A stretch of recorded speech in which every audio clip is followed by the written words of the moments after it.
ಮತ್ತು 2ನೇ ಹಂತದ ಕೈಗಾರಿಕಾ ಪ್ರದೇಶದಲ್ಲಿ ಆರೋಳಿ ಹೋಬಳಿ ಆರೋಳಿ ಗ್ರಾಮಸ್ಥರಲ್ಲಿ 478, 529, 628 ಜಮೀನುಗಳಲ್ಲಿ ಸ್ಥಳೀಯರು ಅನಧಿಕೃತವಾಗಿ ಆಶ್ರಯ ಬಡಾವಣೆ ಮನೆಗಳನ್ನು ಮತ್ತು ದೇವಸ್ಥಾನಗಳನ್ನು ಅನಧಿಕೃತವಾಗಿ ಅತಿಕ್ರಮ ಮಾಡಿ ನಿರ್ಮಾಣ ಮಾಡಿರುತ್ತಾರೆ.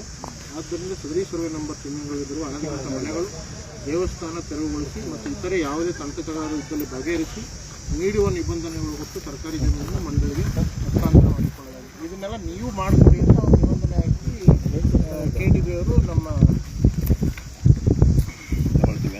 ಹಸ್ತಾಂತರ ಮಾಡಿರ್ತಾರೆ. ಆವಾಗ ಈ ಡೇಟ್ವರೆಗೂ ಇವರು ಇವೆಲ್ಲ ಇತ್ತೀಚೆಗೆ ಆಗಿರುತ್ತಾನೆ. ಬಂಧುಗಳೇ ನಮಸ್ಕಾರ. ನಾನು ರವಿಕೃಷ್ಣ ರೆಡ್ಡಿ, ಕರ್ನಾಟಕ ರಾಷ್ಟ್ರ ಸಮಿತಿ ಪಕ್ಷದ ಗೌರವಾಧ್ಯಕ್ಷ. ಇವತ್ತು ಏಪ್ರಿಲ್ 30, 2026 ನನ್ನ ಜೊತೆಗೆ ನಮ್ಮ ಪಕ್ಷದ ರಾಜ್ಯ ಜಂಟಿ ಕಾರ್ಯದರ್ಶಿ ಮತ್ತು ಬೆಂಗಳೂರು ದಕ್ಷಿಣ ಜಿಲ್ಲಾ ಉಸ್ತುವಾರಿ ಆಗಿರುವಂತಹ ಜೀವನ್ ರಾವ್ ಇದ್ದಾರೆ. ಹಾಗೆ ಪಕ್ಷದ ಜಿಲ್ಲಾಧ್ಯಕ್ಷ ರಾಮನಗರ ಅಥವಾ ಏನು ಜಿಲ್ಲೆ ಬೆಂಗಳೂರು ದಕ್ಷಿಣ ಜಿಲ್ಲಾ ಗಂಗಾಧರ್ ಇದ್ದಾರೆ. ಸೇರಿದಂತೆ ಹಲವಾರು ಮುಖಂಡರುಗಳಿದ್ದಾರೆ. ಹಾಗೆ ನಮ್ಮ ಜೊತೆಗೆ ನಾನು ರೈತಮ್ಮ ಸಂಘದ ಮುಖಂಡರುಗಳಿದ್ದಾರೆ, ಅವ್ರಿಗೂ ಪರಿಚಯ ಮಾಡಿಕೊಡ್ತೀನಿ. ಅದಕ್ಕೆ ಮೊದಲು ಈಗ ನಾವು ನಿಂತಿರುವಂತಹ ಜಾಗ ಹಾರೋಹಳ್ಳಿ ತಾಲೂಕು, ಹಾರೋಹಳ್ಳಿ ಪಟ್ಟಣದಿಂದ ಸುಮಾರು ಒಂದು 2 ಕಿಲೋಮೀಟರ್ ದೂರದಲ್ಲಿರುವಂತಹ ಕೈಗಾರಿಕಾ ಪ್ರದೇಶ. Karnataka industrial area development board KIADB ಅಂತೇನಿದೆಯೋ ಅದು ಇಲ್ಲಿ ಭೂಸ್ವಾಧೀನ ಮಾಡಿಕೊಂಡು ಕೈಗಾರಿಕಾ ಪ್ರದೇಶಗಳಿಗೆ ಕೈಗಾರಿಕೆಗಳಿಗೆ ಅನುಕೂಲ ಮಾಡಿಕೊಟ್ಟು ಇದು ಮಾಡಿ ಡೆವಲಪ್ ಮಾಡಿ ಕೈಗಾರಿಕೆಗಳು ಮಾಡ್ಕೊಳ್ಳೋದಕ್ಕೆ ಅನುಕೂಲ ಮಾಡಿಕೊಟ್ಟು ಕೈಗಾರಿಕೆಗಳು ಬಂದಿರುವಂತಹ ಪ್ರದೇಶ. ಸ್ವಲ್ಪ ಆ ಕಡೆ ತಿರ್ಗಿಸೋಣ. ಇಲ್ಲೆಲ್ಲ ದೊಡ್ಡ ಗೋಡೌನ್ಗಳು, ಫ್ಯಾಕ್ಟರಿಗಳು, ಬೇರೆ ಬೇರೆ ಶೆಡ್ಗಳೆಲ್ಲ ಇದೆ. ಇಲ್ಲಿಂದ ಎಷ್ಟೊಂದು 100 ಮೀಟರ್ 200 ಮೀಟರ್ ಅಥವಾ ರಸ್ತೆ, ಅದು ಹೈವೇ ಕನಕಪುರ ರೋಡ್ ದೂರ ಬಂದ್ವಾ? ಒಂದು 500 ಮೀಟರ್ ದೂರದಲ್ಲಿ ಹಾರೋಹಳ್ಳಿಯಿಂದ ಕನಕಪುರಕ್ಕೆ ಹೋಗುವ ರಸ್ತೆ ಏನಿದೆ, ಬೆಂಗಳೂರು ಕನಕಪುರ ರಸ್ತೆ, ಅದು ಇಲ್ಲಿಂದ ಒಂದು 500 ಮೀಟರ್ ದೂರದಲ್ಲಿದೆ. 500 ಮೀಟರ್ ಒಳಗಡೆ ನಾವು ಕೈಗಾರಿಕಾ, ಅಲ್ಲಿಂದಾನೆ ಮೊದಲ ಹಂತ ಮತ್ತು 2ನೇ ಹಂತ ಈ ಕೈಗಾರಿಕಾ ಪ್ರದೇಶದಲ್ಲಿ ನಾವಿದ್ದೀವಿ. ಇವತ್ತು ನಾವಿರುವಂತ ಜಾಗ ಸುತ್ತ ನೀವು ನೋಡಿದ್ರೆ ಅಲ್ಲೆಲ್ಲ ಕಾಂಪೌಂಡ್ ಹಾಕಲಾಗಿದೆ. ಈ ಕಾಂಪೌಂಡ್ ಹೀಗೆ ಹೋಗಿ ಅಲ್ಲಿ ಹೀಗೆ ಇಲ್ಲಿಂದ ಒಂದು 200 ಮೀಟರ್ ಹೋಗುತ್ತೆ. ಬಹುಶಃ ಅಲ್ಲಿಂದ ಅಲ್ಲಿಗೆ ಒಂದು 400 ಮೀಟರ್ ಹೋಗುತ್ತೆ. ಮತ್ತೆ ಒಂದು 200 ಮೀಟರ್ ಅಗಲಕ್ಕೆ ಬಂದು ಮತ್ತೆ 400 ಮೀಟರ್ ಹೀಗೆ ಬರುತ್ತೆ ಈ ಕಾಂಪೌಂಡ್. ಇದು ಸರಿಯಾಗಿ 10 ಎಕರೆ ಪ್ರದೇಶ. 10 ಎಕರೆ ಪ್ರದೇಶಕ್ಕೆ ಕಾಂಪೌಂಡ್ ಹಾಕಿರೋರು ಯಾರು ಅಂದ್ರೆ Karnataka state finance corporation, Karnataka ರಾಜ್ಯದ ಒಂದು ಉದ್ಯಮ. ಫೈನಾನ್ಸ್ ಕಾರ್ಪೊರೇಷನ್ ರಾಜ್ಯದಲ್ಲಿ ಉದ್ಯಮಗಳನ್ನ ಮಾಡುವಂತವರಿಗೆ, ಅದು ಫ್ಯಾಕ್ಟರಿ ಇರಬಹುದು ಅಥವಾ ಬೇರೆ ಬೇರೆ ತರದ ಉದ್ಯಮ ಮಾಡುವಂತವರಿಗೆ ಸರ್ಕಾರದ ಕಡೆಯಿಂದ ಲೋನ್ ಕೊಡೋದಕ್ಕೆ ಸರ್ಕಾರವೇ ವ್ಯವಸ್ಥೆ ಮಾಡಿರುವಂತಹ ಒಂದು ಬ್ಯಾಂಕ್ ತರಹದ ಸಾಲ ಕೊಡುವಂತಹ ಒಂದು ಕರ್ನಾಟಕ ರಾಜ್ಯ ಹಣಕಾಸು ನಿಗಮ, ಕರ್ನಾಟಕ ಸ್ಟೇಟ್ ಫೈನಾನ್ಸ್ ಕಾರ್ಪೊರೇಷನ್. ಇದು ಈ ಭೂಮಿ ಏನಿತ್ತು KIADB ಇಲ್ಲೆಲ್ಲ ಸಾವಿರಾರು ಎಷ್ಟು ಎಕರೆ ಮಾಡ್ಕೊಂಡಿದೆ ಗೊತ್ತಿಲ್ಲ ನನಗೆ. ಒಂದು 500,000 ಎಕರೆನೋ ಇಲ್ಲಿ ಪೂರ್ತಿಯಾಗಿ ಸ್ವಾಧೀನ ಮಾಡ್ಕೊಂಡಿದೆ. ಸ್ವಾಧೀನ ಮಾಡ್ಕೊಂಡು ಈ ಜಾಗದಲ್ಲಿ ಇದು ಸರ್ಕಾರಿ ಭೂಮಿ, ಸರ್ಕಾರಿ ಖರಾಬು ಭೂಮಿ. ಈಗ ನಾವು ನಿಂತಿರುವಂತದ್ದು 655 ಎಕರೆ ಒಂದು ಯಾವುದೇ ಒಂದು ಸರ್ವೆ ನಂಬರ್ ಅಲ್ಲಿ ಒಟ್ಟೆ ಅಂತ 650 ಎಕರೆ ಇದೆ ಇದರಲ್ಲಿ. ಅದರಲ್ಲಿ ಇದು ಈ ಗ್ರಾಮ, ಇದು ಹಾರೋಹಳ್ಳಿನೇನಾ? ಹಾರೋಹಳ್ಳಿ ಗ್ರಾಮದ ಈ ಸರ್ವೆ ನಂಬರ್ ಅಲ್ಲಿ ನಾವು ನಿಂತಿರೋ ಜಾಗದಲ್ಲಿ ಸರ್ಕಾರದ ಹೆಸರಲ್ಲೇ ಖರಾಬ್ ಭೂಮಿ. ಖರಾಬ್ ಭೂಮಿ ಯಾಕೆ ಇದ್ರೆ ನೋಡಿ, ಇಲ್ಲೊಂದು ಗುಡ್ಡ, ಕಲ್ಲುಗಳು, ಗುಡ್ಡುಗಳು ಈ ತರ ಕಾಣಿಸ್ತಾವಲ್ವಾ? ಆ ಕಡೆ ತೋರ್ಸೋಣ.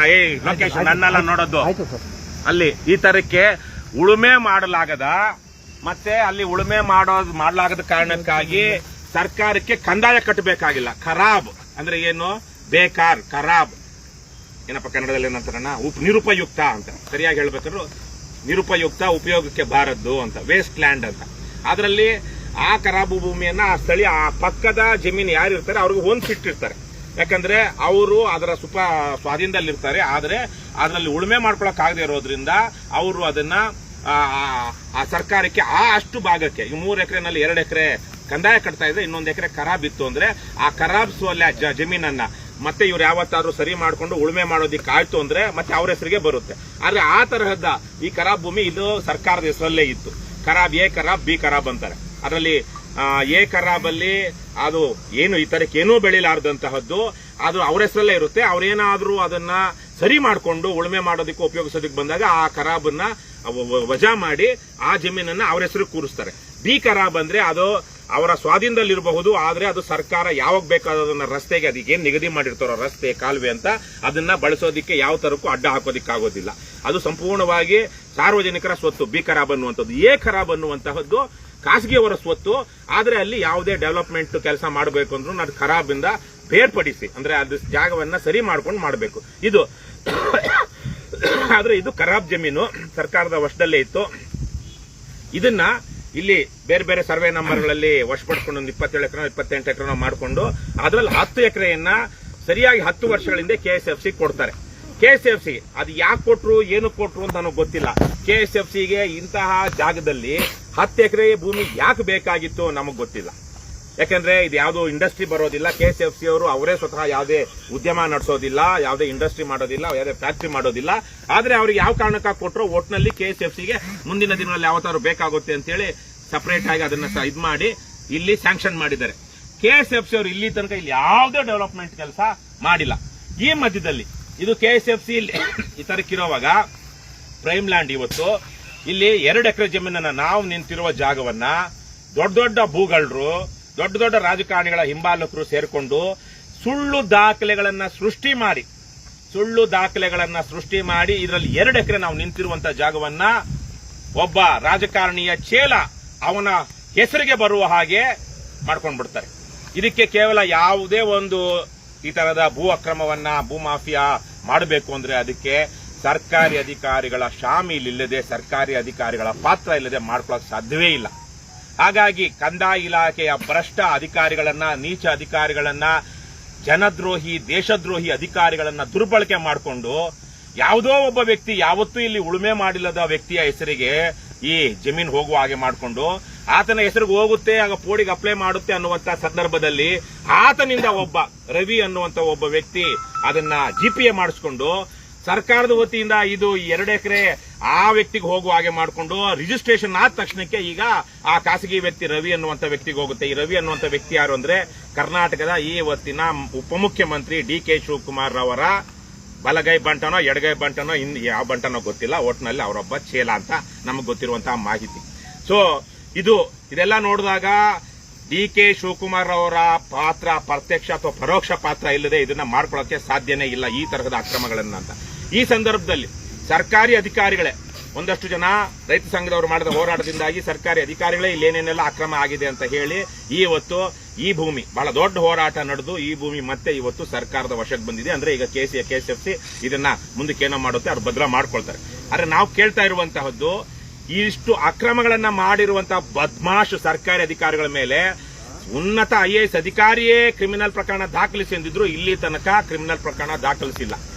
ಇದು ಮೇಲೆ ಯಾರೋ IAS KS ಆಫೀಸರ್ಗಳನ್ನ ಬಚಾವ್ ಮಾಡೋದಕ್ಕೆ ಕೆಳಹಂತದಲ್ಲಿರುವಂತಹ ವಿಲೇಜ್ ಅಕೌಂಟೆಂಟ್ಗಳನ್ನು, ಸರ್ವೇಯರ್ಗಳನ್ನ ಬಲಿಪಶು ಮಾಡಿ ಇಡೀ ಹಗರಣವನ್ನ ಮುಚ್ಚಾಕ್ತಾರೆ. ಈ ಒಂದು ಸಂದರ್ಭದಲ್ಲಿ ಈ ವಿಚಾರವಾಗಿ ಸ್ಥಳೀಯರೇ ಆಗಿದ್ದುಕೊಂಡು ಹೋರಾಟ ಮಾಡಿ ಈ ಸರ್ಕಾರಿ ಭೂಮಿ ಉಳಿಯೋದಿಕ್ಕೆ ಹೋರಾಟ ಮಾಡಿದಂತಹ ಹರೀಶ್ ಗೌಡ ಅವರನ್ನ ನಾವು ಅಭಿನಂದಿಸಬೇಕು. ಅವರು ನಿಜಕ್ಕೂ ಬಹಳ ಒಳ್ಳೆಯ ಕೆಲಸ ಮಾಡಿದ್ದಾರೆ. ಸುಮಾರು 100 ಕೋಟಿ ರೂಪಾಯಿಗೂ ತಗೊಳ್ಳೋಣ, ಯಾರಾದ್ರೂ ಒಬ್ರು ಗೊತ್ತಾಗಲ್ವಾ ಸನ್ನೆ ಪನ್ನೆಗಳು ನೋಡಿದಾಗ 100 ಕೋಟಿ ರೂಪಾಯಿಗೂ ಅಧಿಕ ಬೆಲೆ ಬಾಳುವ ಈ 2 ಎಕರೆ ಜಮೀನು ಇವತ್ತು ಒಂದು 15 ದಿವಸ 20 ದಿವಸದಿಂದ ಸರ್ಕಾರ ತನ್ನ ವಶಕ್ಕೆ ತಗೊಂಡಿದೆ. ಅಲ್ಲೊಂದು ಬೋರ್ಡ್ ಹಾಕಿದ್ದಾರೆ, ಇದನ್ನ ನಾವು ಒತ್ತುವರಿ ತೆರವು ಮಾಡಿ. ಇಲ್ಲೇನು ಒತ್ತುವರಿ ಇರಲಿಲ್ಲ, ಯಾವ ದೇವಸ್ಥಾನ ಒಂದು ಸಣ್ಣದಾಗ 1-2 ಗುಡಿ ಕಟ್ಟಿದ್ದಾರೆ, ಇದನ್ನು ಇತ್ತೀಚೆಗೆ ಆಗಿರುವಂತದ್ದು. ಅದನ್ನ ಬಿಟ್ಟರೆ ಮಿಕ್ಕದೆಲ್ಲ ಖಾಲಿ ಇದೆ. ಜಮೀನು ಹೊಡೆಯೋದಿಕ್ಕೆ ಇವ್ರು ಮಾಡಿರುವಂತಹ ಇದನ್ನ ಇವ್ರು ಒತ್ತುವರಿ ಆಗಿದೆ, ಅದಾಗಿದೆ, ಇದಾಗಿದೆ ಅಂತೇಳಿ ಯಾರ್ಯಾರೋ ದೊಡ್ಡರು ಬಲಿಷ್ಠರು ಬಲಾಢ್ಯರು ಹೇಳಿದಾಗೆ ಪತ್ರ ಬರ್ಕೊಂಡು ಹಾಗೇನೆ ಬಿಟ್ಟಿದ್ದಾರೆ. ಆದರೆ ಆ ವಿಚಾರವಾಗಿ ಸ್ಥಳೀಯರಾಗಿರುವಂತಹ ಹರೀಶ್ ಗೌಡ, ಇವರು ಇನ್ನೊಬ್ಬ ರೈತ ಸಂಘದವರು ಕುಮಾರು, ಇವರೆಲ್ಲ ರೈತ ಸಂಘದವರು ಬಹಳ ಶ್ಲಾಘನೀಯವಾದಂತಹ ಕೆಲಸ ಮಾಡಿದ್ದಾರೆ. ಈ ರಾಜ್ಯದ ಕಂದಾಯ ಸಚಿವ ಕೃಷ್ಣ ಬೈರೇಗೌಡರು ತನಕ ಹೋಗಿ ಬಂದಿದ್ದಾರೆ. ಕೃಷ್ಣ ಬೈರೇಗೌಡರು ತನಕ ಹಲವಾರು ಸಲ ಹೋಗಿ ಉನ್ನತಾಧಿಕಾರಿಗಳನ್ನ ಭೇಟಿ ಮಾಡಿ, ರಾಜ್ಯದ ಮುಖ್ಯ ಕಾರ್ಯದರ್ಶಿ ಚೀಫ್ ಸೆಕ್ರೆಟರಿನೂ ಭೇಟಿ ಮಾಡಿ ಇವೆಲ್ಲ ಒಂದಷ್ಟು ತನಿಖೆ ವಿಚಾರಣೆ ಆಗುವ ಹಾಗೆ ಮಾಡಿ ಇವತ್ತು ಈ ಜಮೀನನ್ನ ಉಳಿಸ್ಕೊಟ್ಟಿದ್ದಾರೆ.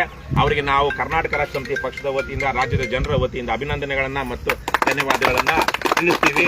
ಅವರು ಈ ವಿಚಾರವಾಗಿ ಏನ್ ನಡೀತು ಅಂತ ಈಗ ಒಂದ್ ಸ್ವಲ್ಪ ಎಲ್ರಿಗೂ ವಿವರಿಸ್ತಾರೆ. ಹರೀಶ್, ತಿಳಿಸಿ. ಬಂಧುಗಳೇ, ಹಾಗೆ KRS ಪಕ್ಷದ ಗೌರವಾಧ್ಯಕ್ಷರಾಗಿರ್ತಕ್ಕಂಥ ರವಿಕೃಷ್ಣಾರೆಡ್ಡಿ ಅವರೇ, KRS ಪಕ್ಷದ ಎಲ್ಲ ಸೈನಿಕರೇ, ಇವತ್ತಿನ ದಿನ ಏನಿವತ್ತು ಆರೋಳಿ ಗ್ರಾಮದ ಸರ್ವೆ ನಂಬರ್ 478ರಲ್ಲಿ ತಾವೆಲ್ಲ ಬಂದಿದ್ದೀರಿ. ಇಷ್ಟೊತ್ತು ಕಾಲ ಹಿರೀಕರು ರಾಜ್ಯದಲ್ಲಿ ಪ್ರಬಲವಾದ ಹೋರಾಟಗಳನ್ನ, ಭ್ರಷ್ಟಾಚಾರ, ಅನ್ಯಾಯ, ದೌರ್ಜನ್ಯದ ವಿರುದ್ಧ ನೀಡ್ತಾ ಇರ್ತಕ್ಕಂಥ ರವಿಕೃಷ್ಣಾರೆಡ್ಡಿ ಅವರು ಏನು ನಡೆದಿದೆ ಅನ್ನೋದನ್ನು ಎಳೆಯಾಗಿ ನಿಮ್ಮ ಮುಂದೆ ಬಿಚ್ಚಿಟ್ಟಿದ್ದಾರೆ. ನಾನು ಸಂಕ್ಷಿಪ್ತವಾಗಿ ಕೆಲವು ವಿಚಾರಗಳನ್ನ ತಮ್ಮ ಮುಂದೆ ಹೇಳಕ್ಕೆ ಇಷ್ಟಪಡ್ತೀನಿ. ನಾವು ಇಲ್ಲಿಂದ ಸ್ಥಳೀಯ ವಾಸಿಗಳಾಗಿರೋದ್ರಿಂದ ಇಲ್ಲೇ ಸುತ್ತಮುತ್ತ ನಮ್ಮದೊಂದು 3 ಕಿಲೋಮೀಟ್ರ್ ನಮ್ಮದು ಮನೆ ಇರ್ತಕ್ಕಂಥ ಈ ದಾರಿನಲ್ಲಿ ನಾವು ಓಡಾಡ್ತಿರ್ತಕ್ಕಂಥ ಸಂದರ್ಭದಲ್ಲಿ ಈ ಜಾಗನ KSFC ಅವರು ಸುಮಾರು ಬಾರಿ ಕಾಂಪೌಂಡ್ ಹಾಕ್ಲಿಕ್ಕೆ ಪ್ರಯತ್ನ ಪಡ್ತಿದ್ರು. ಆ ಸಂದರ್ಭದಲ್ಲಿ ಕೆಲವರು ಬಲಾಢ್ಯರು ಏನು ಸರ್ ಹೇಳಿದ್ರು ಅದೇ ರೀತಿ ಆ ಬಲಾಢ್ಯರು ಅಲ್ಲಿವರೆಗೂ ಕಾಂಪೌಂಡ್ ಹಾಕಿಸಿದ್ರು. ತದನಂತರ ಅಲ್ಲಿ ತಡೆದ್ರು. KSFC ಅವರು ಮತ್ತು ಕಂದಾಯ ಇಲಾಖೆಯವರು 2-3 ಬಾರಿ ನಮ್ಮ ಸ್ಥಳೀಯ ಆರೋಳಿ ಪೊಲೀಸ್ ಠಾಣೆ ಮೆಟ್ಲನ್ನು ಸಹ ಏರಿದ್ರು ಈ ವಿಚಾರವಾಗಿ. ಏನಪ್ಪಾ ಅಂತಂದ್ರೆ ನಮಗೆ ಕಾಂಪೌಂಡ್ ನಿರ್ಮಿಸ್ಕೊಳ್ಳಿಕ್ಕೆ ಕೆಲವರು ಬಿಡ್ತಾ ಇಲ್ಲ, ನಮಗೆ ಅಲಾಟ್ಮೆಂಟ್ ಆಗಿರ್ತಕ್ಕಂಥ ಜಾಗ KDB ಇಂದ ತಾವು ಸೂಕ್ತ ಬಂದೋಬಸ್ತ್ ಕೊಡಿ ಅಂತ. ಆ ಸಂದರ್ಭದಲ್ಲಿ ಏನೇನು ವ್ಯತ್ಯಾಸಗಳಾಯಿತು, ರೆವಿನ್ಯೂ ಡಿಪಾರ್ಟ್ಮೆಂಟ್ ಇಂದಾಗಲಿ ಮತ್ತು ನಮ್ಮ KDB ಇಂದಾಗಲಿ ಯಾವ ಪತ್ರ ವ್ಯವಹಾರ ನಡೀತು, ಕೆಲವು ಒಂದು ಸಂಪರ್ಕ ದೋಷಗಳಿಂದ ಇಲ್ಲಿ ಕಾಂಪೌಂಡ್ನ ನಿರ್ಮಿಸಲಿಕ್ಕೆ ಕೊನೆಗೂ KSFC ಅವ್ರಿಗೆ ಅವಕಾಶ ಸಿಗಲಿಲ್ಲ. ನೋಡ್ಬೋದು ನೀವು, ಸ್ಟ್ರೈಟ್ ಆಗಿ ನ್ಯಾಷನಲ್ ಹೈವೇ 948A ಮೊದಲು 209 ಇತ್ತು, ಈಗ 948A. ಇದಕ್ಕೆ ಸಂಬಂಧಪಟ್ಟಂಗೆ ಅಟ್ಯಾಚ್ ಪ್ರತಿಷ್ಠಿತ ವಿದ್ಯಾಸಂಸ್ಥೆ ದಯಾನಂದ ಸಾಗರ್ ವಿಶ್ವವಿದ್ಯಾನಿಲಯ ಇದೆ. ಮುಂದೆ ಹೋದ್ರೆ ನಿಮಗೆ ಜೈನ್ ಯೂನಿವರ್ಸಿಟಿ ಸಿಗ್ತದೆ, ಜೈನ್ ವಿಶ್ವವಿದ್ಯಾನಿಲಯ.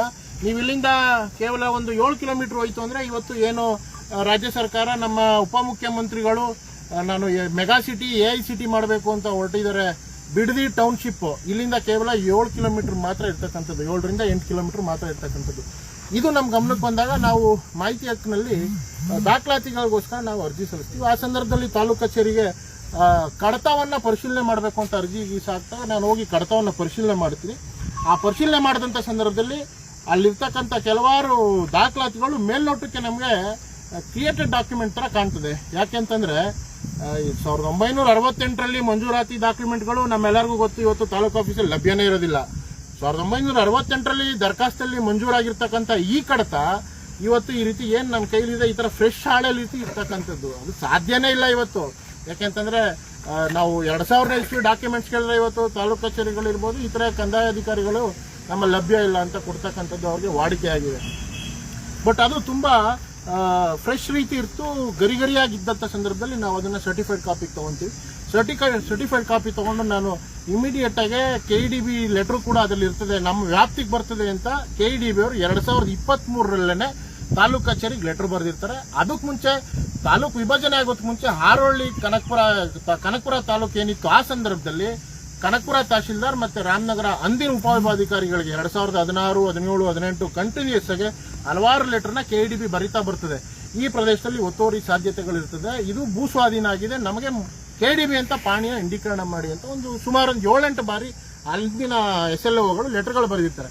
ಇದನ್ನ ಯಾವುದನ್ನು ಕ್ಯಾರೆ ಎಂದೇ ಇವ್ರು ಯಾವುದೇ ಕಾರಣಕ್ಕೂ KDB ಅಂತ ಪಾಣಿ ಮಾಡೋದಿಲ್ಲ. ಇದನ್ನ ಉಪಯೋಗಿಸ್ಕೊಳ್ತಕ್ಕಂಥ ಈ ಭೂಗಾಳರು ದರಖಾಸ್ತಲ್ಲಿ ಮಂಜೂರಾಗಿದೆ ಅನ್ನೋದೊಂದು ಡಾಕ್ಯುಮೆಂಟ್ನ ಸೃಷ್ಟಿ ಮಾಡ್ತಾರೆ. ಯಾವಾಗ ಸೃಷ್ಟಿ ಮಾಡಿದ್ರು, ಕನಕಪುರದಾಗ ಸೃಷ್ಟಿ ಆಯ್ತಾ, ಹಾರೋಳ್ಳಿ ಸೃಷ್ಟಿ ಆಯ್ತಾ, ಇದುವರೆಗೂ ನಮಗೆ ಗೊತ್ತಿಲ್ಲ. ಸೃಷ್ಟಿಯಾಗಿರ್ತಕ್ಕಂಥದ್ದು ಸತ್ಯ. ತದನಂತರ ನಾವು ರೈತ ಸಂಘ ನಿಯೋಗ ಮತ್ತು ನಮ್ಮ ಹಾರೋಳ್ಳಿ ಭಾಗದ ಹೋರಾಟಗಾರರೆಲ್ಲ ಸೇರಿ ಕಂದಾಯ ಮಿನಿಸ್ಟ್ರನ್ನ ನಾವು ಕಳೆದ ವರ್ಷ 2025 ನವೆಂಬರ್ ತಿಂಗಳಲ್ಲಿ ಭೇಟಿ ಮಾಡಿ ಈ ರೀತಿ ಒಂದು ನಕಲಿ ದಾಖಲೆ ಸೃಷ್ಟಿ ಮಾಡಿಕೊಂಡು ಸರ್ಕಾರಿ ಜಮೀನು ಸುಮಾರು 100 ಎಕರೆ ಬೆಳೆ ಬಾಳ್ತಕ್ಕಂಥ ಖರಾಬ್ ಜಾಗ ಅದು KDB ಅಕ್ವೇಷನ್ ಆಗಿದೆ. KDB ಅವರು ಸರ್ಕಾರದ ಆದೇಶದ ಪ್ರಕಾರ KSFC ಅವರನ್ನು ರಿಕ್ವೆಸ್ಟ್ ಮಾಡಿಲ್ಲ, KSFC ಅವರು ದುಡ್ಡು ಕೊಟ್ಟು ತಗೊಂಡಿಲ್ಲ. ಈ ಜಾಗನ ಸರ್ಕಾರದ ಆದೇಶದ ಪ್ರಕಾರ ಉಚಿತವಾಗಿ KSFC ಕೊಟ್ಟಿದೆ. 10 ಎಕರೆ ಇವತ್ತು ಸರ್ಕಾರ ಮಾರಾಟ ಮಾಡಿತ್ತು ಅಂತಂದಿದ್ರೆ ಖಾಸಗಿ ಅವ್ರಿಗೆ ಸುಮಾರು ಎಷ್ಟು ಕೋಟಿ ಬೆಲೆ ಬಾಳ್ತಾ ಇತ್ತು ಅನ್ನೋದು ಗೊತ್ತಿದೆ. ಸರ್ಕಾರದ ಅಂಗಸಂಸ್ಥೆ ಅಂತ ಹೇಳಿ ಉಚಿತವಾಗಿ ಕೊಟ್ರೆ ಇವತ್ತು ನೋಡ್ಬೋದು ಸುತ್ತ ಡೆವಲಪ್ಮೆಂಟ್ ಆಗಿದೆ. ಈ ಅಯೋಗ್ಯರು ಇದುವರೆಗೂ ಇದನ್ನ ಅಭಿವೃದ್ಧಿ ಪಡಿಸಕ್ಕಾಗಿಲ್ಲ. ಇವ್ರಿಗೆ ಜಮೀನ್ ಕೊಟ್ಟಿರೋದೇ ದುರದೃಷ್ಟಕರ. ಕಾಂಪೌಂಡ್ ಹಾಕೊಳಕ್ಕೆ ಯೋಗ್ಯತೆ ಇಲ್ದಿರ್ತಕ್ಕಂಥದ್ದು. ಇದಾದ್ಮೇಲೆ ಅವತ್ತು ನಾವು ಪ್ರಾದೇಶಿಕ ಆಯುಕ್ತರಾಗಿರ್ತಕ್ಕಂಥ ಬೆಂಗಳೂರು ವಿಭಾಗದ ಪ್ರಾದೇಶಿಕ ಆಯುಕ್ತ ಅಮ್ಲಾನಾದಿತ್ಯ ಬಿಸ್ವಾಸ್ ಅವರ ನೇತೃತ್ವದಲ್ಲಿ ಸೀನಿಯರ್ ಮೋಸ್ಟ್ ಒಬ್ಬ ದಕ್ಷ ಅಧಿಕಾರಿ ಅಂತ ನಾವು ಸ್ವಲ್ಪ ಮಟ್ಟಿಗೆ ಹೇಳ್ತಕ್ಕಂಥ ಅಧಿಕಾರಿ ಅವ್ರ ನೇತೃತ್ವದಲ್ಲಿ ತನಿಖೆ ಆಗಬೇಕು ಅಂತ ಒತ್ತಾಯ ಮಾಡಿದಾಗ ಅದಕ್ಕೆ ಒಪ್ಕೊಂಡು ಅಲ್ಲಿಂದ ಪ್ರಾದೇಶಿಕ ಆಯುಕ್ತರಿಗೆ ಸೂಚನೆ ಬರ್ತದೆ ತನಿಖೆ ಮಾಡಿ ಅಂತ ಹೇಳಿ.